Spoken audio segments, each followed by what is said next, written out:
If you need cheap and reliable coins, head on over to my sponsor, AOEA.com, and use my code VIC for 3% off. Hey guys, what's going on? It's Vic here, back with another Madden 21 video. In today's episode, we're going to be rebuilding the Detroit Lions with a new addition of Penei Sewell. I honestly think they got a steal. Everyone's like, oh, they should have gone Devontae Smith. Devontae Smith was the pick out wide receiver. Wide receiver, in my opinion, is not an expendable position, but you can pick it up a lot. Tyrell Williams isn't the worst, but he isn't the best at the same time.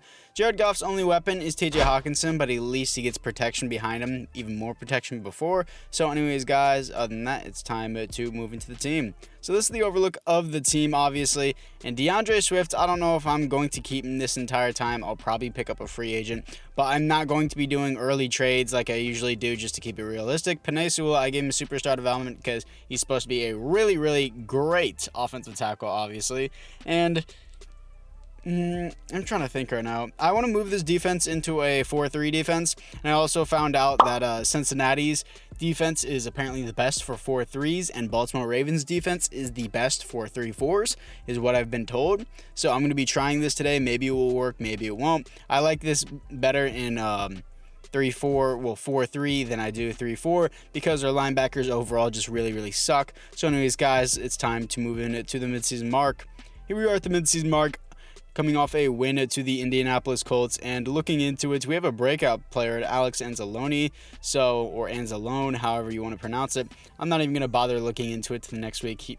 All these players never ever get it, the breakout challenges, unless you hop into it. We are 2-5 at the midseason mark, bottom of the division. Not really too surprised with the weapons that we have. Quentin Dunbar, no. Rashad Perryman, no.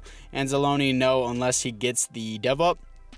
And everyone here is a no. So other than that, guys, I would say that it is time to move into the playoffs to see if we can possibly make it. So here we are in the playoffs, coming off a loss to the Minnesota Vikings. And looking into our record, we finished 4-12, probably the worst team in the league. Pretty good yards, not great touchdowns from Goff. 23rd best offense, 20th best defense. Considering how bad our defense is, it seems like the Bengals playbook is actually not that bad. 20 interceptions is way too much. DeAndre Swift was pretty garbage. Amon-Ra St. Brown is actually really good for a rookie season. Jamie Collins with the most tackles on the team with not very many. 12 tackles for a loss for Trey Flowers. Sacks 7.5 for Jamie Collins. He's actually having a pretty good season. 2 interceptions for Amani. And safeties is 0 and offensive touchdowns is 1. So anyways, guys, apart from that, this team really sucks. We probably have the number 1 overall pick in the draft, so it's time to get to the offseason. Here we are in the offseason as the Chicago Bears beat the Buffalo Bills, and Justin Fields is a god in simulation as he wins Offensive Rookie of the Year, I believe. So anyways, guys, we are looking into the retirements now, as I believe we are the NFC North. Yes, we are, as our tight end does retire. Boo-hoo. I could honestly care less. And looking into the re-signings once again, Quentin Dunbar, it looks like Alex did not actually get that upgrade, so I don't want anyone else here, and I don't want him either. So let's look into the team to see if there's any upgrades on the team. Offensively, I know Jared Goff, he doesn't have one, but 85 overall normal dev, he could actually be pretty useful because it's about the overall, not the development, unless you're like playing in the game. But he's not that bad. I just hate his contract. I don't know about how I feel about Jared Goff, but looking into it, Tracy Walker now has star development. I seem to get that in almost every one of my lines rebuild. Jamie Collins also has star development as well. I'll leave him here, and everyone else here I won't bother with. So it's time to move into free agency. So here we are in free agency, picking up Will Lutz, and we're also picking up Jordan Lewis because secondary sucks. Overall, the team just sucks. So it's time to move into the draft. So I'm trading pick number 1 overall for pick number 3 overall, and I'm trading my pick number 33 for DJ Chark. For those of you guys saying this is unrealistic, I don't see how. You're moving up to the number 1 overall pick in the draft, and you get the first pick in the second round, but I need a receiver in DJ Chark, so I think this is really overpriced. I kind of overpaid for DJ Chark in my opinion a little bit, but still, with my pick number 3 overall, Nate Hartwell really reached on this. I thought he would have a development, but he did not. So this is the overlook of the team after the draft, as we did get a weapon finally for Jared Goff other than TJ, which is DJ Chark, but he's more of a slot receiver, but I'm keeping as a receiver number 1 right now. And offensively, we don't look too bad with the star developments on the team, but everyone's just such a low overall. Like, we don't really have a standout stud on defense. So let's just get to the midseason. Here we are at the midseason mark, coming off a loss to the Washington football team, Washington Redskins. 2-5, Detroit Lions, bottom of the division once again. Not really surprised by that. DJ Chark, 85 overall, start development. We just traded for him. Of course, I want him back. Spread out his contract, up the salary, and he re-signs with the team. Let me think about everyone else here. Deshaun Handy, I think I want. I'm really trying to think here. What else? Tracy Walker. I swear, I've done so many Lions rebuilds, and every time Tracy Walker really does nothing for me. Every time I've done one, Tracy Walker never even gets to an 85, but I'll still re-sign him for the quote-unquote realistic part of the rebuild. So I'm going to stop complaining about that. It's a part of the game. Anyways, guys, other than that, it is time to move into the playoffs. Here we are in the playoffs, coming up a loss to the Saints. Not surprised that we didn't make the playoffs. Hopefully we're just better than 4-12, and we are 6-10. Okay, I'll take that at least. A lot better than last season. Jared Goff, 13th best offense and a 21st best defense. Jared Goff, 4,400 yards, 30 TDs, 13 interceptions. Interceptions is still too high, but pretty good season. DeAndre Swift was worse than last season. DJ Chark, I said Kark for a second. 1,700 yards, 16 TDs. Amazing season. Nate Hartwell, most tackles on team, tackles for a loss, 9 for Trey Flowers, sacks on team, 8 for Romeo Okwara, and interceptions 2 for Amani once again. And safeties on the team is going to be 2 for Jamie Collins apparently, and defensive touchdowns is 0. So it looks like our defensive player probably got Rookie of the Year, so it's time to move into the offseason. Here we are in the offseason as looking into it. Defensive Player of the Year, no. Defensive Rookie of the Year, yes. Nate Hartwell did win Defensive Rookie of the Year. That's what I was looking at. The Jaguars, DJ Chark's former team, made it to the Super Bowl but lost. Too bad for him. He's on our team now. And looking into the NFC North, nobody retired in the NFC North. So I'm assuming my middle linebacker does have start Ev. He just won Rookie of the Year. And looking into the contracts, Jack Fox, I know it's realistic to re-sign him because, he's a pretty good punter, but I can just move my kicker to punter, and I can also just pick up a new one in the draft instead of overpay a punter that I don't need. So looking into the team, Jared Goff has start development. I can actually kind of see that he had a pretty solid season, and he's overall pretty solid so far. DJ Chark, superstar development. Not really surprised by that. Absolutely insane season. I mean, that's kind of what you get whenever you're the only at least semi-good receiver. Now he's a really good receiver. He was the only semi-good receiver on the team until then, so he got all the targets. Penei Sewell, I'm just making sure I have his abilities right, just in case I need to hop into a game. And defensively, obviously, Nate Hartwell now has star development, won Defensive Rookie of the Year, so of course he has that. And everyone else here, yeah, we're just a low overall. I really need to pick up a stud on defense. Maybe that's in free agency. So let's just move to free agency. So there was no one in free agency that I really liked at all. It was really a kind of a bum fest. So I'm picking up a wide receiver that's kind of a bust. Don't really like him. And next we're picking up a strong safety, Travis Charles, 76 overall, hidden development. I'm probably going to move him to free safety. He's a little undersized in my opinion.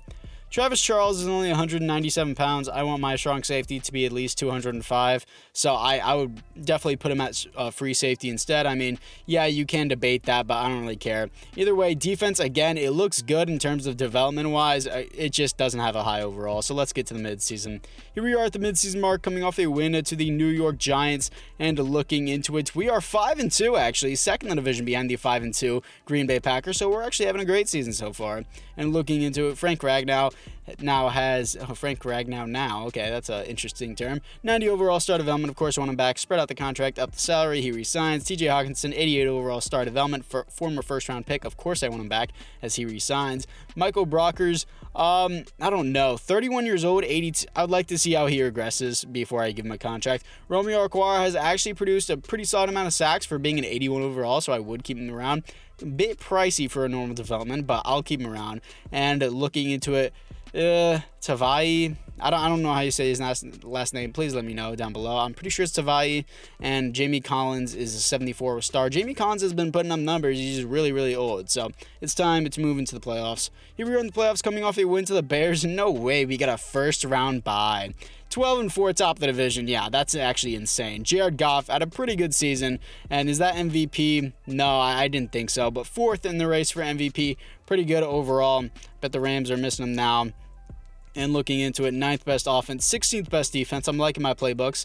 And Jared Goff, 4,400 yards, 38 TDs, 8 interceptions. DeAndre Swift did pretty solid, a lot better. Jamal Williams with 11 TDs, though.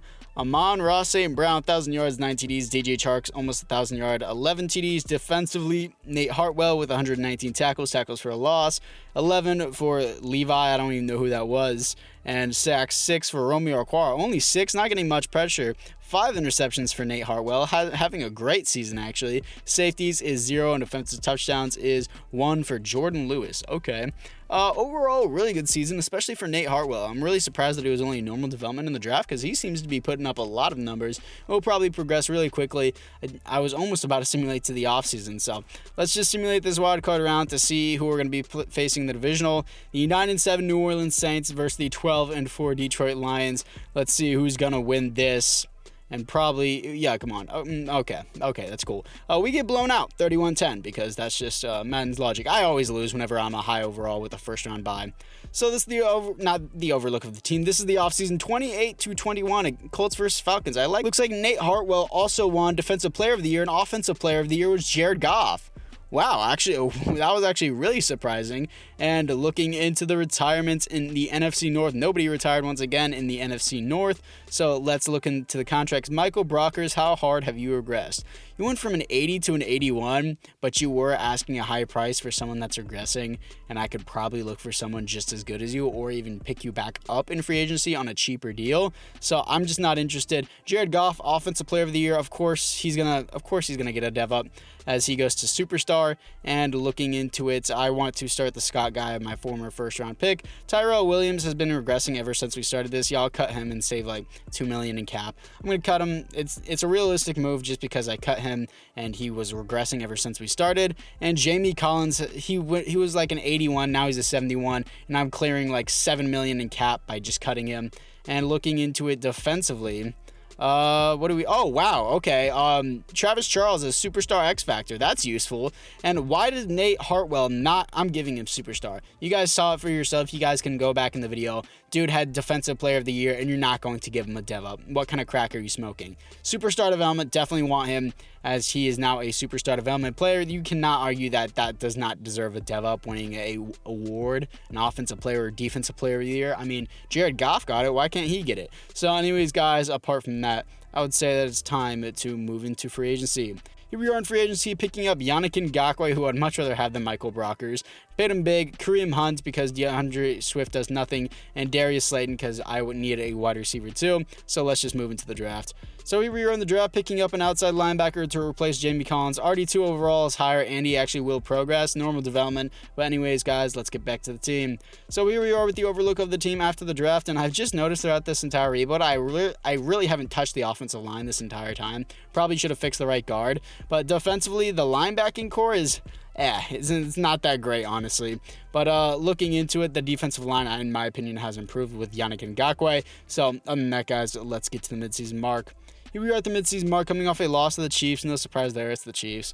And we are 4-3 this time. Okay, that's solid. Second in the division behind the 7-0 Green Bay Packers. That's kind of scary. But we are not going to re-sign anybody just because, like every season in the final season, we do not re-sign anybody because it is the year 2023. So it is time to move into the playoffs. Here we are in the playoffs, coming off a win to the Seattle Seahawks as we are 11-5 apparently. Here in the wild card, here to face the 10-6 Tampa Bay Buccaneers. Second in the division, Jared Goff, 4,000 yards, 31 TDs. Meh season. Pretty good in yards, met in touchdowns. 18th best offense and 18th best defense. Middle of the road team. 4,000 yards, 31 TDs, 11 interceptions. Kareem Hunt.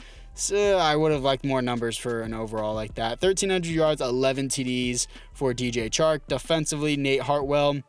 130 tackles, really great. Tackles for a loss, 15 for Yannick Ngakoue. Sacks, 9.5 for Yannick Ngakoue. Never produced double digits throughout this entire rebuild. 4 interceptions for Nate Hartwell. Dude, that dude is tearing it up. I'm so glad I drafted him. That should be an X factor by the end of the season. 0 safeties and defensive touchdowns is 0. So anyways, guys, other than that, I think I'm going to hop into the divisional round if we can beat the Buccaneers. I never ever play a wild card, but I think I'm going to change it up because I always lose in the divisional and it frustrates me. I usually don't. Yeah, and we did beat them. Okay, that's kind of what I expected. But the 12-4 Seahawks, I don't know if we're going to be able to beat them. So I'm going to hop in here because we haven't already won the Super Bowl. If we already won the Super Bowl, I wouldn't be hopping in. So let's just move in. So here we are to face the Seahawks as it is 30-16, and I had to hop into a lot of parts of this game. I basically played the entire second half of offense because my team can't move the ball by themselves in the simulation. It's kind of frustrating. So it's 37-23, and that's going to be your final. So your final score was 37-23 against the Seattle Seahawks. So now we are here to face the 11-5 Dallas Cowgirls, and of course they're gods in simulation, so of course I'm going to hop in. So here we are against the Dallas Cowgirls, 27-22, close game. 1 minute left in the game. 27-22 is your final score against the Dallas Cowgirls, and Dak Prescott does fall to Jared Goff, which is kind of actually surprising. So here we are in the Super Bowl as the 11-5 Detroit Lions are facing off against my team, the 10-6 Baltimore Ravens. Really good offense, powerhouse offense. 84 defense is not where it's supposed to be at. Offensively, DJ Chark has superstar X Factor, no surprise there. The dude was literally consistently producing so many numbers for us, almost a 99 overall X Factor. And defensively, it looks like our rookie outside linebacker, who was like a 66 overall, got up to a 70 star dev. That's nice. Yannick Ngakoue apparently also has superstar X Factor. How does Nate Hartwell not have superstar X Factor? Dude was a beast for tackles and interceptions, and he had a pretty solid amount of tackles for a loss as well. So anyways, guys, on that, let's move into the Super Bowl.